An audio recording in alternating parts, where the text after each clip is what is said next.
Na segunda-feira, eu elogiei o Atlético usando uma palavra: postura. Postura é fundamental no futebol. E quando a gente sabe que o elenco é fraco, que o elenco é limitado, que o elenco é desinteressado por parte de vários jogadores, o que a gente pede para esse time é simplesmente postura.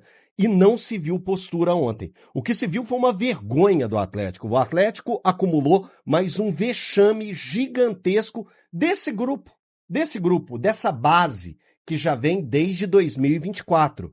Muda peça, entra peça, mas vai contaminando o restante da outra turma. Tem jogadores bem limitados, que a gente sabe muito bem disso. A gente tem um sistema defensivo do Atlético, a gente vê um sistema defensivo do Atlético muito, muito sem confiança, extremamente sem confiança. Zagueiros que não deveriam ter o contrato renovado já num passado recente, e o Atlético fez a audácia ou a façanha de pegar e acreditar que eles poderiam ser importantes. Eu vou apontar para o Lianco hoje numa questão, e nem é questão técnica do Lianco, é a questão física do Lianco. O Lianco, ele passou por uma lesão de rompimento total do tendão de Aquiles. É simples algo assim? Não. Não. Então, beleza. Não é simples. A primeira expectativa que o Atlético tinha é para a volta dele em junho, no período da Copa. Isso é o primeiro parecer do Atlético, é que ele ficaria sem jogar até junho.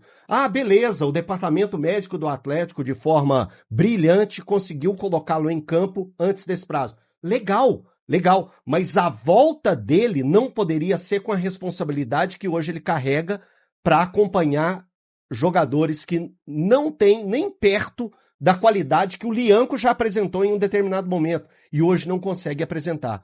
O Vitor Hugo é muito limitado e o diretor de futebol achou de bom grado dar mais 2 anos de contrato, mais 2 anos de contrato para o Vitor Hugo. Tem que sair do Atlético. Limitado, um cara muito legal, se comunica muito bem. Eu tenho certeza que ele vai brilhar. Na Globo como comentarista. Vai brilhar mesmo, porque é esclarecido, é articulado, é feliz. Feliz pra caramba, muito feliz. Muito feliz. Ele ri à toa. Até na derrota ele é feliz. Até quando perde. Tem um amigo meu que ri na desgraça. E o Vitor Hugo, ele conseguiu fazer isso depois de tomar 4-0 do Flamengo. Mas, seguindo pro jogo de ontem, o jogo de ontem não dá pra gente ficar analisando assim. O Atlético teve menos posse de bola, assim como teve no Clássico, foi eficiente em determinado momento, como ele teve 3 oportunidades e fez 2 gols. Eu poderia ficar aqui com essa balela para pegar e falar a respeito do jogo. Não! Você tem que pegar o jogo de ontem e falar o conjunto da obra é uma vergonha, é um vexame. O Atlético não poderia, depois de estar ganhando de 2-0, levar 2 gols da forma que levou. Juvenis. E o senhor Cassieira, que eu já falei, o Cassieira é limitado, já mostrou isso. O pouco recorte que a gente tem é de um jogador normal, que pra mim, Elton, eu posso errar o tanto que for, meu povo. O Atlético não tem tempo pra isso. O Atlético não tem nem dinheiro pra isso. Aí o Atlético investe 7 milhões de euros. Quando faz um investimento desse, tem que mudar patamar. E um jogador de 7 milhões de euros no momento, tá? Porque se ele atingir meta, coisa que ele não vai, ele pode render mais 3 milhões de gasto para o Atlético. Um jogador de 7 milhões de euros não pode errar um gol como ele errou. Não pode, não, é inaceitável. Na peladinha que você tiver na sua casa, você tiver jogando uma peladinha no seu sítio, na sua casa, com seu filho, brincando com os amigos, você não pode errar aquele gol. E numa Sul-Americana, não pode de maneira nenhuma. Então o que o Atlético ontem fez foi mais um papelão, mais uma demonstração que esse time não tem brilho, não tem coragem, não tem entendimento tático, é uma preguiça ambulante dentro de campo. Desculpa demorar. Eltinho, só uma informação até para servir para os próximos comentários. Ontem os colegas da Rádio Itatiaia, no pós-jogo, deram a informação de que o Scarpa está fora dos planos do Atlético. Aí eu fui atrás, conversei com o representante do jogador, aqui, né? sim, desde o jogo com o Fluminense que você trouxe, né, que o Atlético prepara um pacotão de saídas no meio do ano. E aí eu falei com o representante do atleta que disse, o Atlético não falou nada nesse sentido, não comunicou o Gustavo Scarpa, ele segue normalmente com as atividades do clube, mas a informação, o que tem de novo nessa informação que você antecipou no jogo com o Fluminense é o seguinte, é que ele talvez nem jogaria contra o Botafogo no próximo domingo, porque ele tem 10 jogos no Campeonato Brasileiro. Então o staff do Scarpa não foi comunicado até o momento pelo Paulo Brax e disse o seguinte, o diretor tem que vir comunicar então. Se não querem ele mais, o diretor tem que aparecer, inclusive usou essa frase, o diretor tem que criar coragem e falar com o Gustavo. No vestiário ele fale, talvez. Pois não, é. E tem um outro quando o Scarpa entra junto com o Dudu e o Reinier, o Atlético esfarela. O Atlético acaba. Ué, Reinier também não que já tivesse muito sólido, mas eu entendo. Mas sem 3, se jogar sem 3 é difícil. Só acrescentar uma informação, ontem eu até conversei com o Guilherme, um amigo que também é jornalista, pediu alguns contatos para a gente entrar junto numa apuração. E hoje de manhã ele me deu um retorno que me parece, assim, conflitante com isso, porque ele me falou que o Scarpa foi oferecido ao Bahia e o Bahia não demonstrou interesse em contar com o jogador. Só um ponto. Veio essa informação ontem lá da Bahia e eu tinha conversado ontem com uma pessoa do lado do Scarpa, uma pessoa que trabalha com o jogador. O que essa pessoa me diz é que pro Scarpa hoje é difícil uma saída em termos do contrato. Porque o contrato do Gustavo Scarpa hoje é vantajoso para ele. E seria difícil que hoje o Gustavo Scarpa conseguisse um contrato semelhante ao que ele tem no Atlético. Tipo o Wallace no Cruzeiro. O contrato dele vai até dezembro de 2027. Tem mais 1 ano e meio de contrato. Mas não é semelhante? É parecido. Bem parecido. Você ganha bem, você fica acomodado, assim, né, mano? O Scarpa hoje não tem essa intenção de deixar o Atlético para ter um contrato financeiramente pior. Então, eu até trouxe isso ontem, porque ontem já tinha surgido essa ideia sobre o Bahia querer a contratação do Gustavo Scarpa. Aí ele tinha me dito, não teve conversa com o Bahia, e hoje, muito difícil que o Gustavo Scarpa queira sair, porque o contrato dele hoje é interessante, é extremamente interessante para ele. As pessoas, quem defendeu que depois do Clássico a situação do Brax estaria tranquila, Valuzeiro? Galante. Que embale e leve porque o filho é dele, ou deles, de quem acreditou nisso. Você já parou para pensar na gravidade da situação do departamento de futebol do Atlético? É muito grave, cara. É muito grave. É gravíssimo. Tem um monte de jogador aí, cara. É de emergência, cara. Tem um monte de jogador aí, de aviso prévio, sendo escalado sistematicamente. E eu tô vendo muita tranquilidade. Eu também tô. Esse é o problema. Eu tô vendo, assim, e eu não tô cobrando aqui do Pedro Daniel, que assumiu semana passada, tá? Mas eu acho que até foi tema ontem lá na HG Play. Independente do tempo, do prazo, eu tenho muito temor com relação ao restante da temporada do Atlético se o Paulo Brax for o responsável por mais uma janela a trazer qualidade e a trazer peças de reposição e saídas do clube.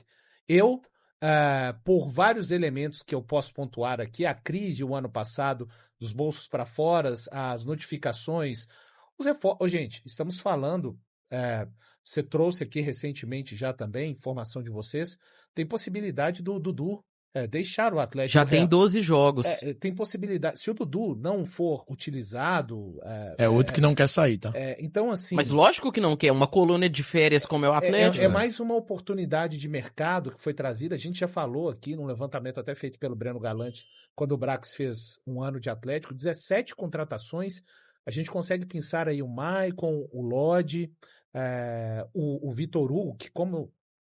tá fazendo falta, né? Porque ele não é um camisa 10, mas ele é um quê de tentativa de criatividade no meio-campo atleticano. Sem ele, mesmo com a vitória no Clássico, a gente vê que fica um time muito limitado. O Cassierra e o Minda foram úteis naquele jogo, mas não são...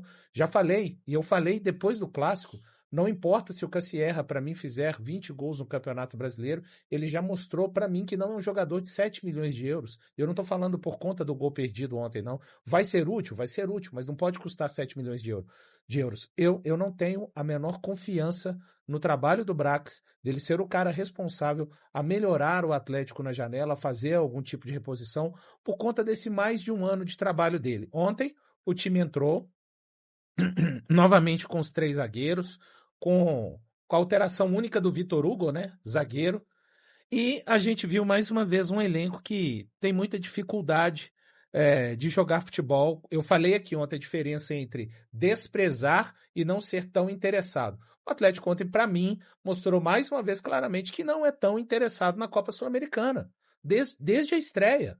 Mostrou, mas não devia ser assim, jogador não pode escolher. Gente, mas acontece.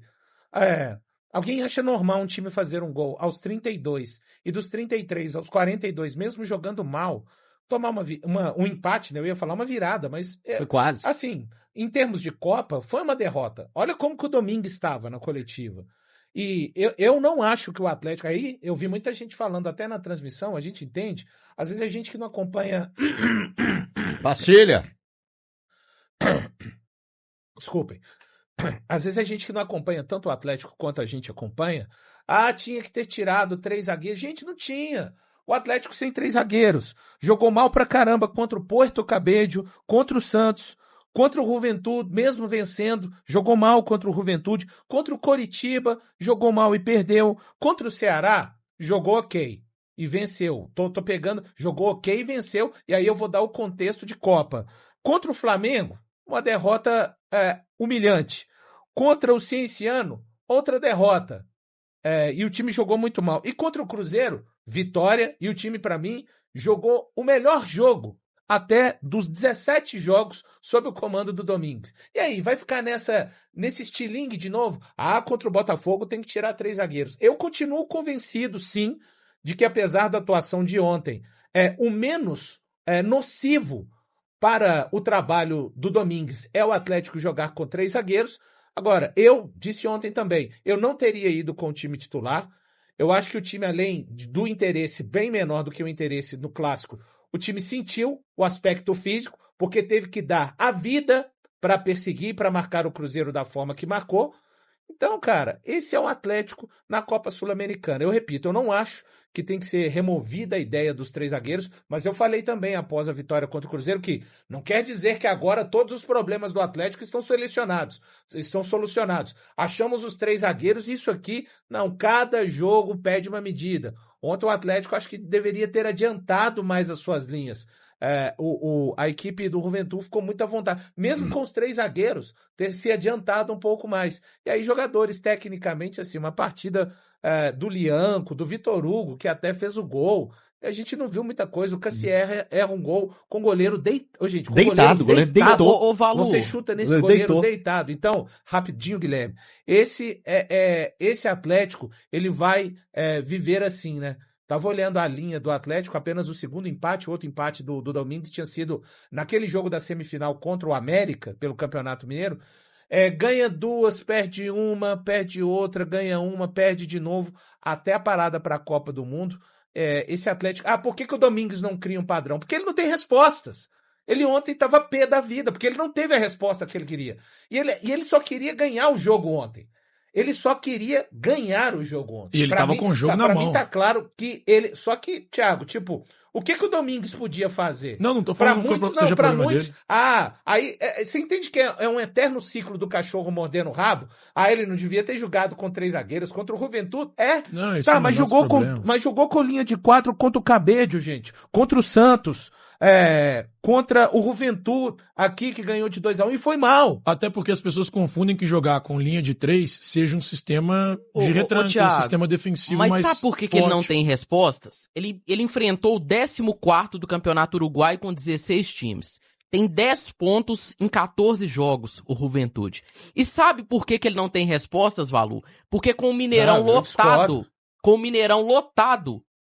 contra o maior rival no jogo do ano pro Atlético, ele coloca a base.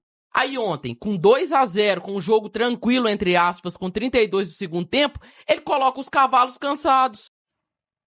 Fala galera, passando aqui rapidinho, como sempre, para pedir vocês aí para deixar o like antes de sair do vídeo, tá bom? Você que assistiu até aqui e curtiu, deixa o like aí, dá essa força aí. E você que tá chegando agora, não esqueça, você é muito bem-vindo, você que torce pro Galo, tá? Se inscreva no canal, ativa o sininho de notificação, deixa o seu like, muito importante pra gente aí, tá ajudando no crescimento do canal.